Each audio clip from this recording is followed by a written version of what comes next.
अध्यक्षता में, जिसमें कई महत्वपूर्ण निर्णय लिए गए हैं। नगद उर्वरक विक्रय केंद्र जो 286 डबल लॉक के, विपणन समिति के 141, विपणन समिति के से संबंधित 121 जो केंद्र ऑलरेडी संचालित थे, उसमें 254 नगद नए उर्वरक विक्रय केंद्रों की स्वीकृति आज दी गई है, जिससे कि हम लोग हमेशा ये बातें आती थी कि लंबी लाइनें हैं, खाद खरीदने में किसानों को समय लग रहा है, परेशानी हो रही है। तो एक बहुत बड़ी राहत इसे मिलेगी। 254 नए केंद्र खोले जाएंगे और ख़ास तौर से जो डिफ़ॉल्टर किसान हैं, जिनको कि नगद में खाद मिल जाए, इसके लिए इस प्रकार के सेंटर की आवश्यकता थी। ये एक निर्णय हुआ है। सतपुड़ा सारणी में सतपुड़ा ताप विद्युत गृह के 4 जो बहुत पुराने इकाइयाँ थी, 410 मेगावाट की 2 थी और 420 मेगावाट की 2, 830 मेगावाट टोटल जो है उसको डीकमीशन किया जाएगा।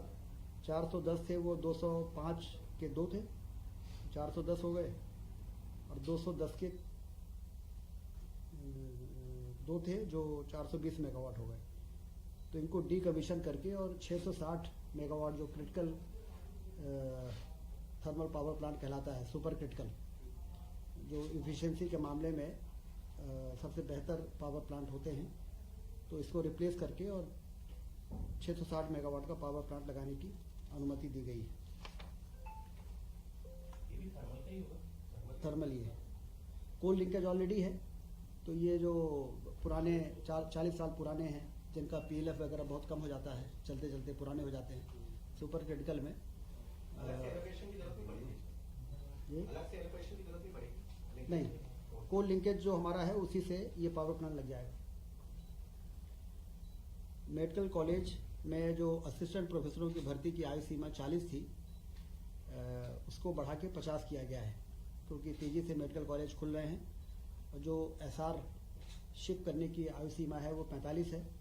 एसआर शिप करने के बाद ही असिस्टेंट प्रोफेसर के लिए लोग अप्लाई कर पाते हैं, तो इसलिए 40 से 50 साल की आयु सीमा आज कैबिनेट ने बढ़ाई है, जिससे हमें असिस्टेंट प्रोफेसरों को मिलने की नियुक्ति में अब ज़्यादा आसानी हो जाएगी। पैरामेडिकल काउंसिल के जो अधिनियम भारत सरकार ने बनाए, उसके रूल्स अभी आ नहीं पाए हैं, इसलिए एमपी पैरामेडिकल काउंसिल के नियमों को एक बार फिर से यहाँ पर रिस्टेट किया गया है, जिससे कि हमारे 23-24 और 24-25 में एडमिशन और परीक्षाएं हम संचालित कर सकें। और जब भारत सरकार के रूल्स आ जाएंगे तो फिर उस रूल्स के आधार पर एडमिशन और परीक्षाएं हो सकेगी। ये भी एक महत्वपूर्ण निर्णय हुआ है पैरामेडिकल के क्षेत्र में। कोऑपरेटिव डिपार्टमेंट में जैसा कि आप सबको मालूम है कि पैक्स जो हमारी प्राथमिक सहकारी साख समितियां हैं, वो सारी की सारी कंप्यूटराइज हो चुकी हैं। हमारे रजिस्ट्रार ऑफिस डीआर और जेआर के ऑफिसर्स को भी कंप्यूटराइज करके और पैक्स समितियों के साथ और हाउसिंग की जो सोसाइटीज़ हैं, प्राइवेट जो सोसाइटीज़ हैं, उनको इंटीग्रेट किया जा सके, सारी इन्फॉर्मेशन हमें समय समय पे और मिलती रहे। इसके लिए strengthening of cooperative through IT interventions, जिसमें 3.5 करोड़ 68 लाख रुपए खर्च होंगे। 60% भारत सरकार इसमें पैसा दे रही है और 40% स्टेट गवर्नमेंट लगाएगी। और इससे जो इंटीग्रेशन होगा आईटी का, उससे कोऑपरेटिव सोसाइटीज़ को चलाने में और उसकी मॉनिटरिंग में काफ़ी मदद मिलेगी। मध्य प्रदेश सिविल सेवा में महिलाओं की नियुक्ति के लिए 33% का जो रिजर्वेशन था, उसको 35% किया गया है। बहुत ही महत्वपूर्ण निर्णय है महिला सशक्तिकरण की दिशा में, कि अब मध्य प्रदेश में 35% रिजर्वेशन रहेगा नियुक्तियों में, सभी प्रकार की नियुक्तियाँ। एमपी गवर्नमेंट 33 से 35। 2%। सर ये जो एमपीपीएससी कंडक्ट कराती है सिर्फ वो वाली या पीएससी और ईएसबी में जितनी भी नियुक्तियां होती हैं सारी। रीवा रीजनल इन्वेस्टर समिट बहुत सफल रही है। 4000 से अधिक प्रतिभागियों ने भाग लिया था और 31,000 करोड़ के निवेश के प्रस्ताव दिए गए हैं। 28,000 से अधिक लोगों को इसमें रोजगार मिल सकेगा। गोवर्धन पूजा का भव्य आयोजन पूरे प्रदेश में हुआ है और 2 नवंबर को सांस्कृतिक विरासत और धरोहरों को सहेजने की दिशा में एक महत्वपूर्ण कदम के रूप में देखा जा रहा है। लोगों में काफ़ी उत्साह था इस पर। गोवर्धन पूजा में जिस प्रकार से सरकार ने आगे बढ़ के लोगों के परंपरागत इस पर्व को में शासन ने जिस प्रकार से सहभागिता की है, उससे लोगों में बहुत उत्साह रहा और गौ संरक्षण गौ संवर्धन की दिशा में भी काफ़ी इसको ताकत मिली है। 29 अक्टूबर को माननीय प्रधानमंत्री जी द्वारा virtually Neemuch Mandsaur Seoni medical college के उद्घाटन किए गए। जैसा आप सबको जानकारी है, ग्वालियर में मानसिक आरोग्यशाला, मंदसौर में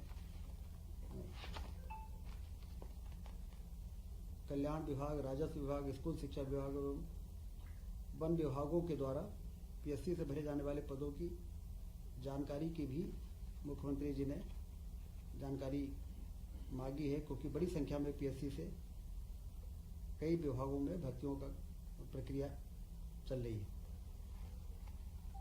7 दिसंबर को नर्मदापुरम में रीजनल इन्वेस्टर समिट होने जा रही है।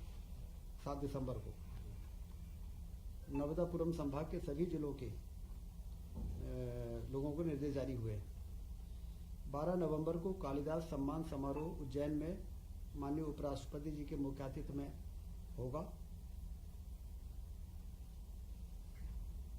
इस कार्यक्रम को भव्य रूप से आयोजित करने के निर्देश दिए गए हैं।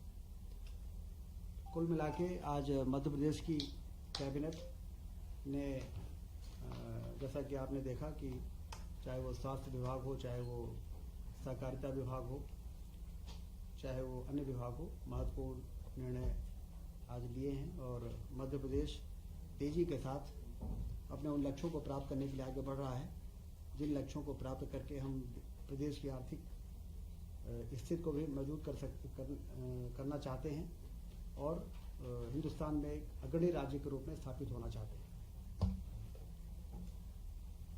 ठीक है, नमस्कार।